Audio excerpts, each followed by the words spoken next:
She became a legend, though she began as a simple provincial girl. She conquered Paris, though she was born in a distant Dutch town. Generals and diplomats were afraid to speak her name aloud, and her death became one of the most sensational secrets of World War I. Today we tell the story of a woman who turned her life into a performance and dance into a weapon.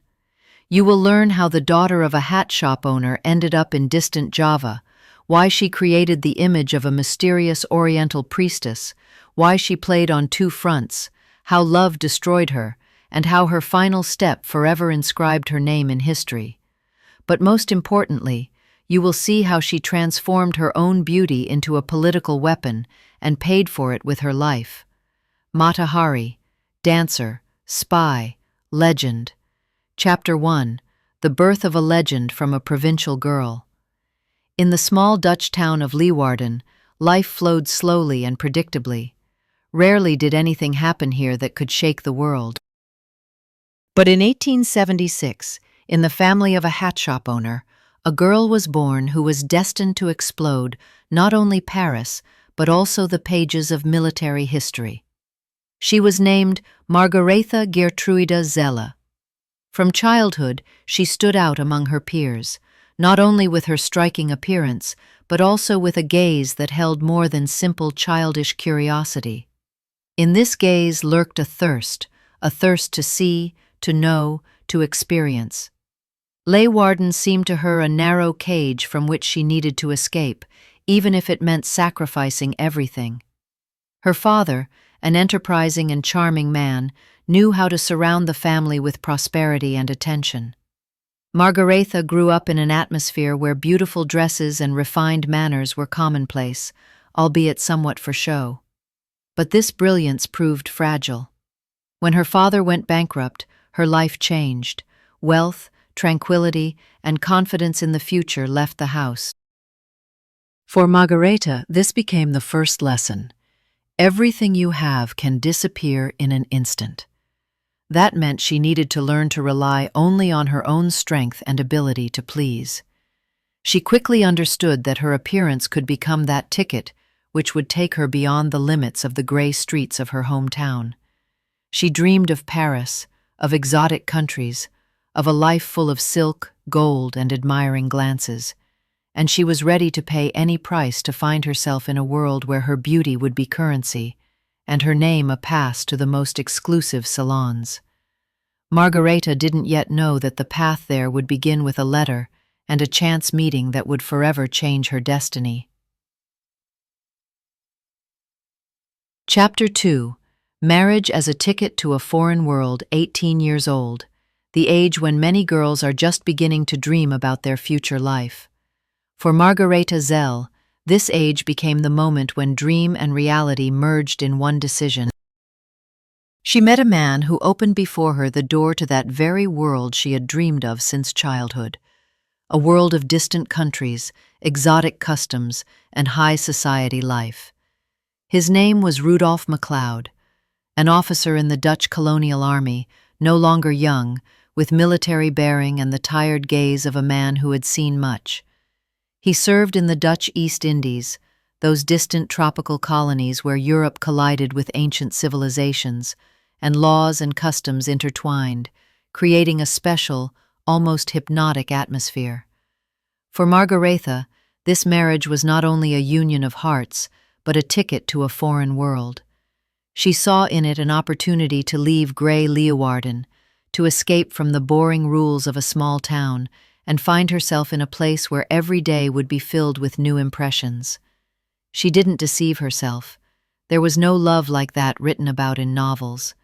But there was calculation and readiness to play the role assigned to her in order to change her fate. The wedding passed modestly, but the very fact of union with a colonial army officer gave her new status. Her name was now pronounced with a shade of respect. After all, she had become the wife of a military man serving on the distant frontiers of the empire. But the real changes began when Margaretha departed with her husband for the Dutch East Indies, to the island of Java. The journey took long weeks. The ship carried them across warm seas, and with each day Europe remained further and further behind. For Margaretha, this was like rebirth. Horizons, faces, smells changed. Instead of cool streets and heavy stone buildings, humid air, dense tropical forests, and the deafening noise of insects at night. Java greeted her with an explosion of colors. Here every day was like a performance. Women in colorful sarongs, the slow rhythm of gamelans, the sweet aroma of spices that drifted from the markets. All this penetrated her consciousness and remained there forever. She saw for the first time how Eastern women moved in dance, smoothly like water, but with inner strength hidden in every gesture. These rituals fascinated her. She could watch ceremonies for hours, watch dances that were not merely entertainment, but sacred acts. Here the body spoke no less than words, and Margaretha began to understand that a gesture, a glance, the position of a hand, could become a language comprehensible without a translator. Life in the colonies was far from romantic illusions. Her husband was often away on trips, and their relationship became increasingly tense. The age difference, Rudolph's difficult character, and his addiction to alcohol made their life together a trial. But it was precisely the loneliness and foreign culture that awakened in Margaretha what would later become her main weapon, the ability to create an image. She learned to adopt elements of Eastern style, to adapt them to European appearance and manners. Fabrics, jewelry, hairstyles, all this became part of her new, carefully constructed personality. She was no longer simply an officer's wife. In her eyes grew and strengthened a woman who would one day step onto the stage to conquer Paris under a name that would make her immortal. But several years remained before that moment, and ahead lay the main change: return to Europe, where she would finally leave behind the role of obedient wife and begin the path that would lead her to the center of the world's attention. Chapter 3. The Birth of Mata Hari. The return to Europe became for Margaretha Zella a second birth, but now she no longer intended to live someone else's life. The marriage with Rudolph MacLeod finally cracked under the weight of quarrels, infidelities, and long periods of separation. Divorce was inevitable, and although it brought her freedom, it also left her almost without means of subsistence. She found herself in cold and strict Holland, where a single woman with a colonial past was viewed with suspicion. But Margaretha had no intention of dissolving into the fog of obscurity. She knew she possessed what others did not have: images, scents, movements of the East that had lodged in her soul in Java. She began constructing a new self. No longer Margaretha Zella, daughter of a hatter and former officer's wife, but a mysterious woman from distant islands. She chose a name that sounded like an incantation, Mata Hari, which meant in Malay, Eye of the Day, the sun, source of light and life, which cannot be ignored. Her story, which she told journalists and patrons, was pure fabric of half-truths and fiction. She claimed to have grown up in temple gardens of Java, that priestesses had taught her ancient dances, that each of her gestures was part of a sacred rite passed down from generation to generation. No one could verify these words, and those who tried quickly drowned in her charming smile and fog of exotic details. Paris, thirsting for new sensations, greedily welcomed her. Mata Hari first stepped onto the stage at the theater, enveloped in veils that slowly fell from her body to the rhythms of Eastern music. But this was not vulgar striptease. Her dance was constructed as a sacred rite, where every pause, every curve of an arm, every glance at the audience had meaning. Her body spoke a language comprehensible without a translator. She didn't simply move, she told a story, of dawns over tropical temples, of incense smoke, of ancient gods who demanded from their priestesses not only beauty, but secret knowledge. The audience went mad. After her first performances, newspapers wrote about a new breath of Oriental art, about a woman who brought to the stage the aroma of spices and the sensation of the forbidden. Elle prétendait avoir grandi dans les jardins des temples de Java, que les prêtresses lui avaient enseigné les danses anciennes, que chacun de ses gestes était partie d'un rite sacré transmis de génération en génération. Personne ne pouvait vérifier ses paroles, et ceux qui essayaient se noyaient rapidement dans son sourire charmeur et le brouillard de détails exotiques. Paris, assoiffé de nouvelles sensations, l'accueillit avidement. Mata Hari monta pour la première fois sur scène au théâtre, enveloppée de voiles qui tombaient lentement de son corps au rythme de la musique orientale. Mais ce n'était pas un striptease vulgaire. Sa danse était construite comme un rite sacré, où chaque pose, chaque courbe de bras, chaque regard vers la salle avait une signification. Son corps parlait un langage compréhensible sans traducteur. Her dance began slowly, like morning mist over a tropical temple, then transformed into a smooth, almost hypnotic flow of movements, before which spectators froze, afraid to blink. But the real Paris for Mata Hari began after the theater lights dimmed. Salon evenings, diplomatic receptions, dinners in luxurious mansions. There she was not a dancer, but a mysterious muse. Diplomats competed in wit to provoke her laughter. Wealthy industrialists sent her bouquets decorated with earrings or rings. Officers offered to escort her anywhere, just to spend an evening in her company. She was surrounded by men ready to do anything for one of her glances. She knew how to listen, slightly tilting her head so that light fell on her face at an advantageous angle. She could ask a single question that transformed the interlocutor into a faithful admirer. And all this, without open promises, without loud words. She knew how to leave space for fantasy, and this precisely drove them mad. Her life behind the scenes was a continuous feast of luxury.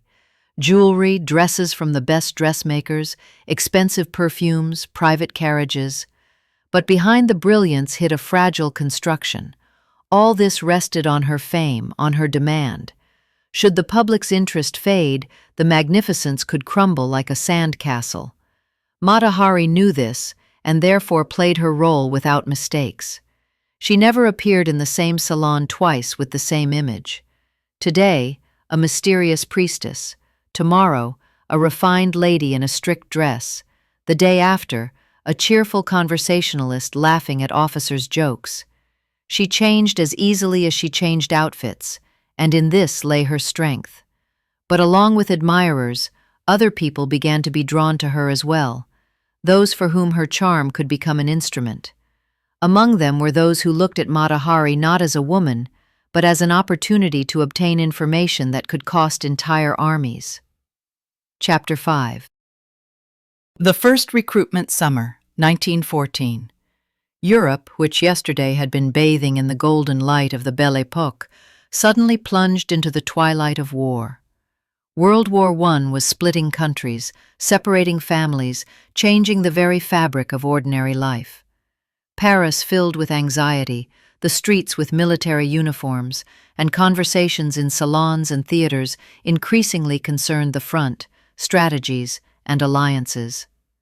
Mata Hari still remained at the center of social life, but now behind her presence in the halls stood not only the admiration of men and the envy of women.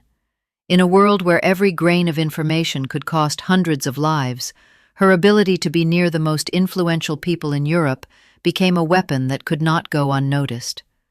Somewhere in the shadows, people whose job was to find such individuals measured their steps. To German intelligence, Mata Hari seemed a gift of fate. Her Eastern legend, brilliant connections, free access to high society, and the special magic of trust that arose in intimate conversations, all this made her a candidate capable of penetrating where even diplomats were not allowed. The offer came cautiously. No direct hints at first, only conversations about opportunities, services, and mutual benefit. But Mata Hari, experienced in the game of hints, understood the essence immediately. She was made to understand that her talent for collecting others' words under the whisper of candles and rustle of silk could bring income far greater than performance fees. Germany needed information about the plans of France and its allies. Mata Hari had already been to Brussels, Berlin, Vienna. She had acquaintances in officer and diplomatic circles, and most importantly, she knew how to make men tell her more than they should. This was an art honed over years, creating the feeling that she listened only to him, that each of his secrets was a precious gift she carefully preserved. The sum offered for cooperation was impressive, but even stronger was the feeling of power that this role gave. Now her interest in people and ability to hold attention transformed into a real political instrument. She could influence events, remain in the shadows while simultaneously being in the thick of war. Having accepted the offer, Mata Hari perhaps didn't yet understand that she was taking the first step in a game from which it's impossible to exit without losses. Her dances, receptions, and nights in expensive apartments were now not only part of social life, but a carefully constructed network where every word of an interlocutor could become a weapon. She still remained an artist, but now her stage was much larger than the theater. Sa légende orientale, ses brillantes connaissances, son accès libre à la haute société et cette magie particulière de confiance qui naissait dans les conversations intimes, tout cela faisait d'elle une candidate capable de s'infiltrer là où on ne laissait même pas entrer les diplomates. La proposition vint avec prudence. Aucune allusion directe au début, seulement des conversations sur les possibilités, les services et l'avantage mutuel. Mais Mata Hari, experte dans le jeu des allusions, comprit immédiatement l'essence. On lui fit comprendre que son talent à recueillir les paroles d'autrui sous le murmure des bougies et le froissement de la soie pouvait rapporter un revenu bien plus important que les cachets des spectacles. L'Allemagne avait besoin d'informations sur les plans de la France et de ses alliés. For Mata Hari, this didn't seem like betrayal, but an expansion of possibilities. She had always lived in a world where the same smile could mean different things to each person who saw it. Why not do the same with information? She decided she could play on two fronts, balancing between Berlin and Paris. She didn't understand that in the world of spies, there is no place for the romantic logic of salons. Here duplicity didn't inspire, it killed. Every word, every letter, every trip could be checked and used against her. But Mata Hari was confident that her charm and ability to please powerful men would become the best protection. Now her life transformed into a complex system of meetings, visits, and chance conversations. She could dine with a German officer, listening to his reflections on troop movements, and the next day drink champagne with a French diplomat, hinting that she knew something valuable. Each side believed she worked only for them, and both were ready to pay for her silence and her words. But with each day the noose tightened. Her travels between countries began attracting attention. Rumors about her double game appeared. She still laughed at this, confident she kept everything under control. She had been taught to believe in the power of her own image, that a beautiful legend was capable of overshadowing any truth. She didn't know, or didn't want to know, that war changes the rules, and that in this game on two fronts there would be no winners, only whoever succeeded first in accusing the other of treason. Chapter 7. Love Under Fire. Paris during the war years was a city of paradoxes. In its streets coexisted poverty and luxury, funeral processions and balls, hospitals and restaurants where champagne was ordered as if the war outside the windows didn't exist at all. And precisely in this unstable world, Mata Hari met the one who for the first time in a long while made her heart beat differently. His name was Vladimir Maslov, a young Russian officer sent to France as part of an expeditionary corps. He was handsome, impulsive, proud, with that touch of Eastern romance that always attracted feminine gazes. But most importantly, he was young. Too young for Mata Hari, who had already passed through so many roles that she sometimes got confused in her own legends. And yet this romance flared quickly. They met in restaurants, walked along autumn boulevards, wrote letters to each other that contained less politics than real, almost adolescent passion. Mata Hari, accustomed to using feelings as an instrument, suddenly allowed herself to feel genuinely. But war spared no one. Maslov was seriously wounded and ended up in the hospital. His future was under threat. Treatment cost enormous sums, and help from military command was slow and insufficient. For Mata Hari, this became a personal challenge. She decided to obtain money at any price. If before she had conducted the game for her own luxury, now the motive was different, to save her beloved. But this motive made her vulnerable. She agreed to riskier meetings, to dubious deals, to requests for transmitting information that she would have previously considered too dangerous. Her contacts with both intelligence services intensified. Every conversation, every trip now had a double bottom. Officially, social visits; unofficially, transmission of information or obtaining money. She tried to be careful, but emotions began to cloud calculation. For French and German intelligence, she still remained useful, but in their eyes she gradually transformed into a figure that could be sacrificed for a more important combination. And for herself, this romance became the center of the world. On lui avait appris à croire en la force de sa propre image, en ce qu'une belle légende était capable d'éclipser n'importe quelle vérité. Elle ne savait pas, ou ne voulait pas savoir, que la guerre changeait les règles, et que dans ce jeu sur deux fronts, il n'y aurait pas de vainqueur, mais resterait seulement celui qui réussirait le premier à accuser l'autre de trahison. Chapitre 7. L'amour sous les balles. Paris en temps de guerre était une ville de paradoxes. Dans ses rues cohabitaient la misère et le luxe, les cortèges funèbres et les bals, les hôpitaux et les restaurants où l'on commandait du champagne comme si la guerre derrière les fenêtres n'existait pas du tout. Et c'est précisément dans ce monde instable que Mata Hari rencontra celui qui, pour la première fois depuis longtemps, fit battre son cœur autrement. Il s'appelait Vladimir Maslov, jeune officier russe, envoyé en France dans le cadre d'un corps expéditionnaire.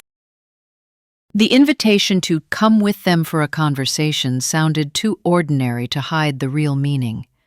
Mata Hari already knew. She was arrested. She was taken to the French counterintelligence building. The accusation was direct and terrible. Espionage in favor of Germany, transmission of secret information about French military operations. She was presented with intercepted messages where appeared a code name matching her own in the German intelligence file. From that day began the hunt not only for her freedom, but for her image. Newspapers relished every detail of her life: exotic dances, wealthy lovers, travels, gifts, expensive hotels. Her photograph, which once evoked admiration, now illustrated articles with headlines about betrayal and corruption. For public opinion, she became not just an accused, she transformed into a symbol of the dangerous woman, femme fatale, who with her charms could destroy an army, a country, an entire people. Newspapers wrote that she extracted secrets in generals' beds, that she sold secrets to the enemy for jewelry, that she played with men's fates like cards. Mata Hari denied her guilt. She claimed that yes, she took money from Germans, but as payment for inactive cooperation that was never realized. She said she also worked for the French, and that her goal was never to harm the country. But in the atmosphere of military hysteria, these words were merely empty noise. The arrest became the beginning of the end of her legend. Everything she had built over years, the Eastern image, mystery, brilliance, was now turned against her. She didn't yet know that ahead awaited a trial that would become not a search for truth, but a performance with a predetermined ending. Chapter 9. The Trial as Performance. In the spring of 1917, Paris lived in a state of anxious expectation. Fierce battles raged on the fronts. Newspapers screamed about betrayal and spies, and Mata Hari's name had already become thunder that shook the social capital. Her trial was supposed to take place behind closed doors, but rumors and leaks made it an event discussed in every café, in every queue, in every Parisian salon. In the courtroom there was no public, only judges, officers, prosecutors, a few witnesses, and the accused herself. But even behind the thick walls of the sessions, life boiled. Journalists caught any crumb of information, twisted it, gave it drama. For society, this trial was already theater, and Matahari's role in it had long been defined. She was guilty. The prosecutor described her as a huntress woman who with cold calculation used her body and charm to extract military secrets. Her romances with officers and diplomats transformed in the eyes of the prosecution into a chain of carefully planned operations. Even gifts from admirers were now called payment for betrayal. Matahari sat straight in a dark dress without her usual jewelry. She tried to maintain her pride, but understood. They weren't listening to her to believe, but to confirm the already issued verdict. She told about her work for French intelligence, that the information allegedly going to Germany had no strategic significance. But each of her words broke against the wall of already formed opinion. Beyond the courtroom, another performance unfolded. Newspapers published caricatures depicting her in generals' embraces with documents in their hands. They wrote about secret meetings in luxurious hotel rooms, about destroyed armies, and thousands dead because of one woman. When the trial approached its end, it was clear that the finale was predetermined. The verdict sounded like a formality, death by firing squad. She listened to it with raised head, giving the judges no emotion they could interpret as weakness. But behind this mask of pride already hid understanding. Matahari's legend was approaching its end, and her final act would be played not on the theater stage, but in the prison yard, under the aim of rifles. Chapter 10. The Last Dance. The morning of October 15, 1917, began in cold, damp silence. Paris still slept, drowned in autumn fog, but inside the gray walls of Saint-Lazare prison, everything was ready for the final act of one of the most sensational and controversial stories of the century. In her cell, Matahari rose slowly, as if this were not the awakening of a prisoner, but preparation for stepping onto the stage. She dressed herself, in a black dress that emphasized the slenderness of her figure, and a simple hat that hid her hair. She wore no jewelry, but in each of her movements was felt the habit of luxury and attention. Even in these final minutes, she remained mistress of her legend. The prison corridor was narrow, smelled of dampness and old stone. Two soldiers accompanying her didn't raise their eyes, walking slightly ahead and slightly behind. Their faces were stone, but in their gestures was felt tension. They understood whom they were leading. Behind them followed a priest, holding a cross in his hands. He said something quietly, but she didn't listen. The yard they emerged into was shrouded in fog, so that the silhouettes of the shooters seemed like shadows. 12 men stood in formation, holding rifles at ready. Their commander, a tall officer with a tired face, checked the order of formation. He didn't look at her directly, as if wanting to avoid meeting her gaze. Before taking the place designated by a white stake on the wet ground, she was offered a blindfold. She listened to the proposal with a slight smile and shook her head. "No," she said quietly but distinctly. "I want to look into the eyes of those who will shoot." Her words hung in the fog. The officer nodded and stepped back. She stood straight, raising her chin slightly. The wind barely stirred the hem of her dress. Her gaze slid over the shooters' faces, stopping at each one. In these eyes there was no fear, only cold dignity and some strange gentleness, as if she forgave them even before they pulled the trigger. Time slowed. It seemed she was living her life once more. Java's sun-drenched temples, the applause of Parisian theaters, the glitter of jewelry, whispers in luxurious bedrooms, the smell of gunpowder at military train stations. All this flashed and disappeared, giving way to the present moment, the last one. "Ready!" came the first command. The metallic click of cocked bolts echoed through the yard. "Aim!" Rifles rose, and 12 pairs of eyes stared at her chest. In this second, she took a barely perceptible step forward, as if she wanted to meet the bullet herself. The corners of her lips trembled, transforming into a light, enigmatic smile. That very one that once drove generals and ministers mad. Fire! The shots merged into a single roar. Her body jerked, then descended smoothly, almost gracefully to the ground. The black dress spread on the wet grass, and her face froze in that same expression of calm defiance. The soldiers slowly lowered their weapons. Their commander approached, bent down and touched her neck, checking for a pulse. He straightened and gave the order to complete the procedure. Everything was done according to military regulations, quickly, precisely, without superfluous words. For those who stood here, this was the end of the operation. For newspapers, material for front pages, and for history, the moment when Margaretha Zella, a simple Dutch girl, finally disappeared, giving way to the eternal image of Mata Hari. She died as she had lived, openly meeting gazes, not fearing whispers, surrounded by attention, but holding in her hands the script of her role. The last step, the last glance, the last smile, and the fog that swallowed everything except the legend. Le couloir de la prison était étroit, sentait l'humidité et la vieille pierre. 2 soldats qui l'accompagnaient ne levaient pas les yeux, marchant un peu devant et un peu derrière. Leurs visages étaient de pierre, mais dans leurs gestes se sentait la tension. Ils comprenaient qui ils menaient. Derrière eux suivait un prêtre, tenant une croix dans ses mains. Il disait quelque chose doucement, mais elle n'écoutait pas. La cour où ils sortirent était enveloppée de brouillard, si bien que les silhouettes des tireurs semblaient des ombres. 12 hommes se tenaient en rang, tenant leurs fusils prêts.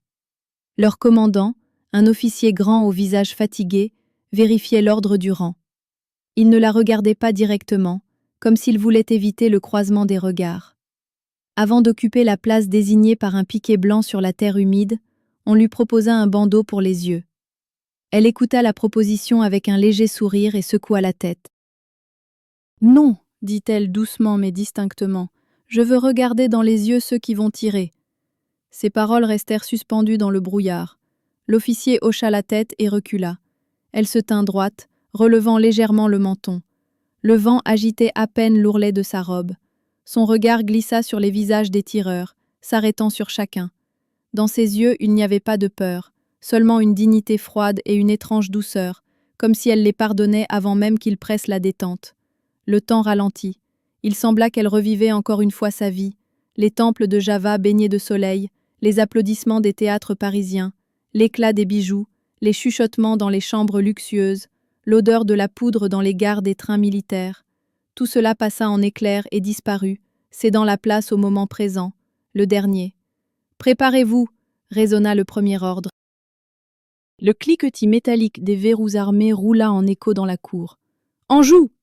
Les fusils se levèrent et 12 paires d'yeux fixèrent sa poitrine.